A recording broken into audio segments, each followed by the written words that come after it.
Halo semuanya, jumpa lagi di kelas online Melek.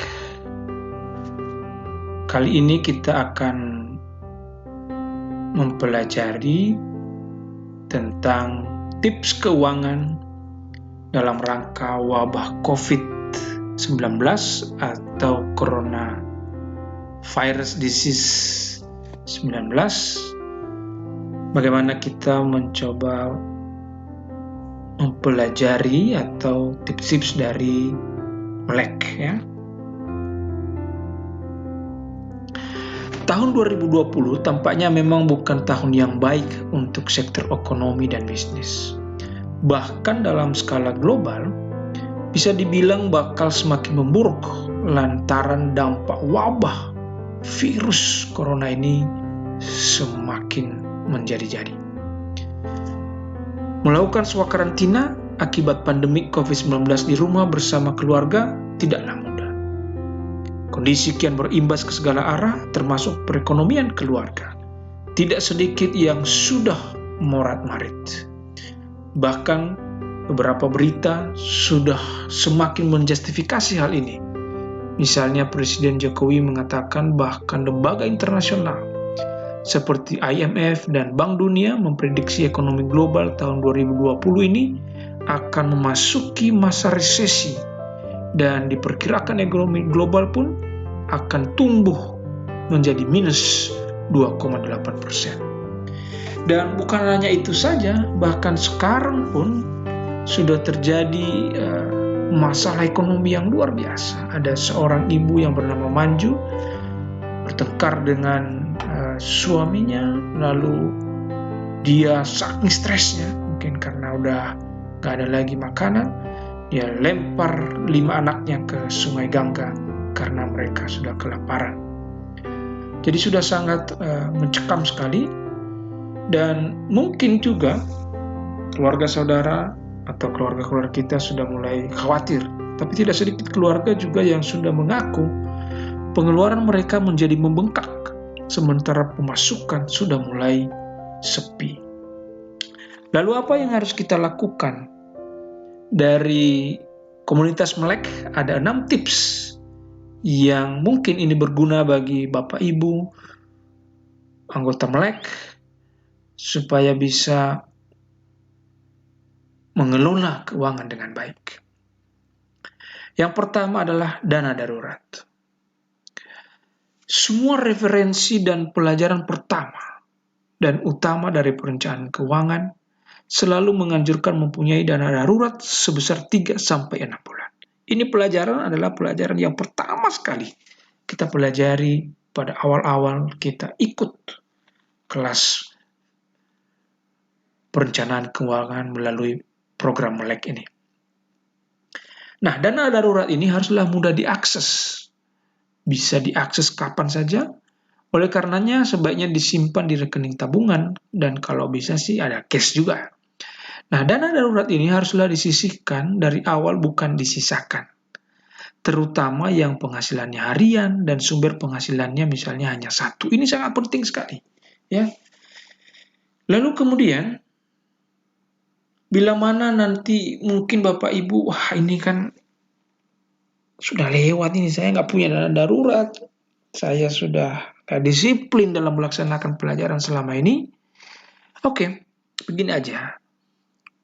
Bila nanti COVID-19 ini berlalu, dan kita harus yakin ini pasti berlalu, mari kita pastikan untuk disiplin mempraktekkan hukum dasar keuangan ini, yaitu mempunyai dana darurat sebesar 3-6 bulan. Dan bahkan kalau perlu sampai 1 tahun. Supaya apa? Supaya aman.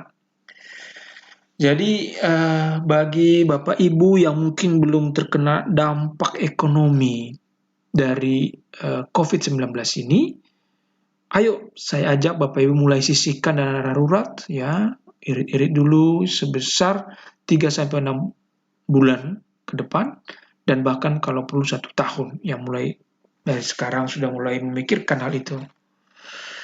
Yang kedua adalah kelonggaran kredit. Bagi yang mempunyai kredit atau yang mempunyai hutang, baik di bank atau di leasing, maka dianjurkan untuk menggunakan fasilitas atau yang disebut oleh pemerintah relaksasi yang diberikan oleh pemerintah dengan hanya membayar bunga saja setahun ke depan. Jadi Anda mengajukan proposal, ada formnya dari bank atau dari leasing tersebut, dan kemudian Anda mengajukan untuk melakukan relaksasi terhadap cicilan hutang saudara. Nah, ingat, ini tidak akan mengurangi hutang atau bunga yang dibayar. Ini hanya memperpanjang aja.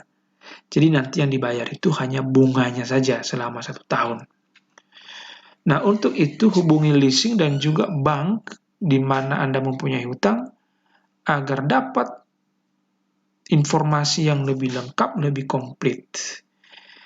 Nah, hitung dan kalkulasi untung ruginya dengan baik.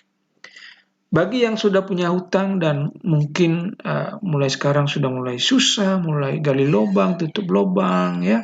Kadang-kadang kartu kredit dipakai atau misalnya Anda mencoba meminjam kepada orang, atau meminjam kepada lembaga-lembaga keuangan lain. Nah, ini hati-hati. Dalam situasi seperti ini, ya, jangan gali lubang, tutup lubang.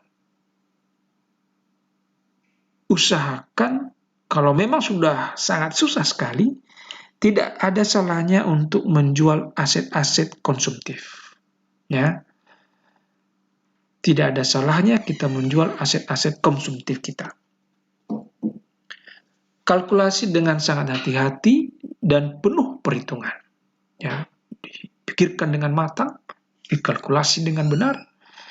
Ingat, jangan menambah hutang untuk membayar hutang. Nanti kelilit. Nanti kalau sudah kelilit, waduh, susah banget ya. Pikiran jadi sumpek, pikiran jadi susah, nanti bisa sakit, bisa stres. Malah nanti imun tubuh jadi turun ya. Jadi lebih baik negosiasikan keringanan ke pihak peminjam, dan tentu saja niat baik ini harus Anda usahakan supaya komit untuk membayar walaupun hanya sedikit. Tips yang ketiga adalah hidup hemat. Pada masa-masa sekarang ini, prioritaskan pada kebutuhan bukan pada keinginan. Hindarkan promo-promo yang menjebak dan hanya membeli yang memang betul-betul perlu banget. Ya. Jadi jangan tergoda sekarang ini kan dengan ada akses banyak ke internet, dengan sosial media, ada banyak sekali promo-promo yang sebenarnya bisa menjebak saudara, menjebak Bapak Ibu, sehingga melakukan belanja-belanja yang tidak perlu. Ya, saatnya sekarang ini kita tekankan untuk hemat, ya. Tetapi jangan juga sampai tidak menerapkan hidup yang sehat, ya. Tetap terapkan pola hidup sederhana dan sehat. Jadi, sekarang waktunya harus hidup hemat. Dan kalau punya kelebihan, ya, bantulah orang lain, ya. Kalau ada berkat, waktunya juga sekarang untuk berbagi bersama orang-orang yang membutuhkan. Tips yang keempat adalah hati-hati terhadap penipuan. Bapak Ibu sekalian, hal yang sering terjadi dalam masa krisis adalah penipuan. Ada berjamur dan banyak orang yang tiba-tiba menawarkan berbagai macam investasi lah, macam-macam, bisa dapat uang cepat lah. Nah, biasanya ada 2 golongan yang sering disasar. Yang pertama adalah yang lagi butuh uang. Ya, Anda butuh uang kan? Nah, terkadang kalau kita lagi membutuhkan uang, kita kan pingin banget supaya mendapatkan penghasilan dengan cepat. Nah, ini kadang-kadang membuat kita kurang awas. Kadang-kadang kita kurang berpikir panjang. Sering terjadi orang yang lagi butuh uang, ya, karena dia pingin nanti uangnya akan cepat gitu ya, maksudnya dia pinjam uang ke pihak lain, karena janji akan dapat keuntungan dengan cepat dan besar. Jadi dengan waktu yang relatif sangat pendek, lalu untungnya nanti cepat dan besar, itu janjinya ya. Lalu karena kita tergiur, kita pinjam uang dari pihak lain. Dan bahkan ada orang yang dia nggak punya uang, atau karena nggak punya uang, dia jual aset atau barang untuk dapat uang, lalu dia tanamkan di investasi-investasi yang ditawarkan kepadanya, padahal investasi itu adalah investasi bodong. Jadi Bapak Ibu sekalian, perlu hati-hati. Jangan sampai seperti kata pepatah, ibarat sudah jatuh, terinjak orang, tertimpa tangga lagi. Kan susah banget kalau begitu ya. Yang kedua adalah orang yang sering disasar adalah orang yang punya uang dan tidak belajar manajemen keuangan. Mungkin saja pada waktu sekarang ini ada orang yang di PHK lalu diberikan uang. Ya, dia punya uang gitu ya. Nah, di tengah-tengah dia banyak uang, orang-orang seperti begini biasanya mereka tidak tahu ya, orang-orang punya uang tapi tidak tahu caranya dan juga tidak pernah belajar mengenai manajemen keuangan, apalagi belajar mengenai investasi. Nah, ini menjadi sasaran-sasaran yang sangat empuk oleh para penipu. Karena akan banyak tawaran investasi yang abal-abal ditawarkan kepada orang-orang seperti ini. Jadi, sekali lagi, hati-hati, hati-hati, dan hati-hati. Tips yang kelima adalah asuransi jiwa. Ingat, hidup terus berubah. Begitu juga kebutuhan perlindungan kita. Jadi dalam masa-masa seperti sekarang ini tidak ada salahnya juga untuk mulai memikirkan asuransi jiwa. Sesuaikan dengan kebutuhan ya. Contohnya misalnya asuransi jiwa murni. Ya, kita tidak berharap dan tidak ada orang yang berharap seperti begitu. Tapi misalnya gini, kalau ada seseorang yang menjadi sumber penghasilan. Jadi orang tersebut adalah merupakan sumber penghasilan di keluarga. Bila mana terjadi sesuatu, maka kalau misalnya keluarga ini atau orang ini masih cicil rumah, cicil mobil, anaknya masih kecil. Nah, ini kan kalau tidak ada asuransi, ya misalnya saya kasih contoh asuransi jiwa murni, maka nanti kalau misalnya orang ini pergi, maka rumah bisa disita, mobil bisa diambil, anak kemudian ya sekolahnya jadi terlunta-lunta. Jadi kan kepergiannya malah membuat susah kan gitu. Jadi tidak ada salahnya mulai dari sekarang berpikir ya untuk belajar asuransi dan mulai ikutlah asuransi ya. Yang keenam adalah sebagai orang yang percaya kepada Tuhan. Tentu dalam keadaan seperti ini kita sangat khawatir, ada kekhawatiran. Serahkanlah semua kekhawatiranmu itu kepada Tuhan. Ini yang paling penting, sesuai dengan agama dan kepercayaan kita masing-masing. Saya sebagai orang Kristen dan Bapak Ibu sekalian anggota Melek, saya sarankan ya, sebagai orang Kristen ambil Alkitab, kemudian baca Matius 6 ayat 24 sampai 34. Dibaca pelan-pelan, kalau boleh diulang berkali-kali dan direnungkan. Pegang janji-janji yang Tuhan sampaikan dalam ayat-ayat tersebut.